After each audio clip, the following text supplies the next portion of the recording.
So even former GOP members are pretty upset with the amount of unhinged Republican members of Congress. Donald Trump's former chief of staff, his last chief of staff, Denver Riggleman, has come out with a new book called The Breach, and there is a lot in there in which he's described two congressional Republicans having cognitive decline. Before we get to how he got to that conclusion, let's just discuss how he got there.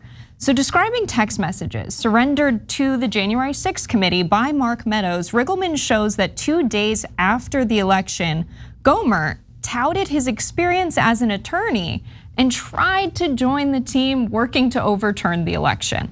So we've got a quote from Martin Pengley with The Guardian. "I'm in DC," Gohmert wrote to Meadows, "thinking I'll head to Philadelphia to fuss. Would love to be there at the White House, to be ear for discussing and advice if asked. Handled massive fraud case versus Texas' biggest utility. So some legal experience. May I come over? ? Meadows asked Gohmert to go on TV instead, but that didn't stop Louis Gohmert from really pushing his agenda to go in and help out. In the book, Riggleman described how he watched his GOP colleagues as they fully bought into the even more unhinged conspiracy theories that I had been selling out on the campaign trail.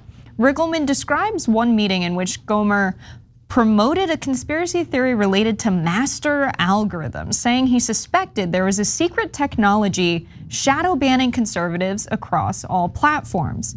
Riggleman writes that others nodded along, though of course that's crazy. He says he said something to that effect during the meeting in question. In subsequent meetings, Riggleman would come to see that Gohmert was one of the few colleagues who had gone deep down the rabbit hole, and thus came the admission. "I came to believe Gosar and Gohmert may have had serious cognitive issues. It was unbelievable. I had always bristled when I'd hear Democrats dismiss Republicans as racist. To me, it seemed like an easy insult that dodged policy discussions. Now, here I was behind the curtain, seeing that some of my colleagues really seemed to hold these awful views." How was this kept a secret from Mr. Riggleman for so long?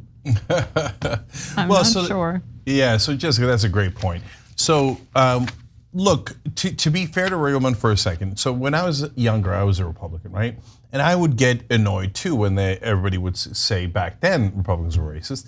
And the reason I got annoyed and didn't realize that they were just being honest is because I had listened to propaganda and mainstream media lied to me. In that case, Fox News didn't even exist when I was younger. It was mainstream media that told me, no, Republicans are just as good as Democrats. They're wonderful people. If they had told me about the Southern strategy, where the entire party was based on trying to appeal to racists in the South, well, then I wouldn't have been a Republican. I grew up Muslim. Why would I want to be racist against myself? But media told me that they were great, wonderful, lovely people. But Riggleman, he's been in politics for quite some time. And this isn't 1986, this is 2022. His voting record, by the way, nearly 100% with Donald Trump. And you just realized that there was maybe racism in this establishment? Okay, but the racism part is like a total BS admission, and that's pretty clear. But him saying that Gohmert and Gosar and other Republicans have serious cognitive issues, that's new, and that I welcome that greatly. So why? Guys, I'm not doing hyperbole, and I'm not trying to rile people up and they fight us and we fight them. No, the Republican base is actually following people with very serious cognitive issues. It's definitely true.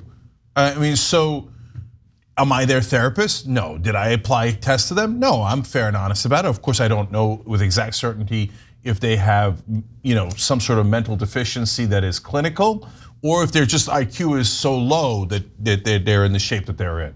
But Gosar can't tell what's true and what's not true at all. And we're not the only ones saying it. His entire family did an ad saying, whatever you do not vote for our brother. He has mental issues. Herschel Walker is doing a campaign right now saying, I have mental issues, significant mental issues. And then he proves it by lying nonstop. But much worse, he proved it by pointing a gun at a couple of his girlfriends' heads and saying that he'd blow their heads off, right? This is not, hey, oh man, my heart goes out to the guy. He's got some tough mental health things. Let's get him treatment. No, he's trying to run for Senate. He's not trying to get treatment. He's saying, yeah, oh, goddamn right I got it. And then I'm unhinged. And the Republican voters are like, yes, someone who's totally unhinged and can't put two sentences together. Yes. So finally, at least a former Republican congressman is saying, yeah, you're not the crazy one. They are, literally. Like, these guys are absolutely nuts. How else do you want me to say it? Yeah. Okay, I'm sorry, Jessica. One more thing. Yeah. I mean, just think about 1,000 insane things they've done, right? Trump redrew the path of a hurricane with a Sharpie and showed it on national TV. Nuts. He said we should inject disinfectant into our lungs. And Emperor's got clothes on. What do you mean he has no clothes? No, he's got clothes. It's 50-50. I can't tell who's right or not. Hey, CNN, you better not be partisan. Say that the Republicans are just as right. No, the Republicans have lost their goddamn minds. It's amazing that we're getting so many juicy details about what was going on in the Trump administration from this book, and there are going to be so many Republicans who are just going to say stuff like, you know, Denver Riggleman really sold out, right? He's writing a book telling all of this stuff. I really think he made a strategic decision, right? These people are grifters. They don't have any values. They pretty much take their career wherever they need to go to continue making the amount of money that they think they should be making. And he really saw this as a lucrative option. I'm going to go, you know, write a book where I talk about everything that had happened. That doesn't mean what he's writing isn't true and should be discredited. So it's insane that members of Trump's base can read a book of what his chief of staff had to say about the administration, and they're still going to dismiss it. It's absolutely insane that we're at a point in time when facts, logic, even words from the mouth of someone that they, I'm sure, once were really happy with because he was Trump's chief of staff. And we know Trump went through quite a few, but I mean, come on, he was on your team. Now he's telling you what was going on, and of course, they're gonna dismiss it. Thanks for watching The Young Turks, really appreciate it. Another way to show support is through YouTube memberships. You'll get to interact with us more. There's live chat emojis, badges. You've got emojis of me, Anna, John, JR. So those are super fun. But you also get playback of our exclusive member-only shows and specials right after they air. So all of that, all you gotta do is click that join button right underneath the video. Thank you.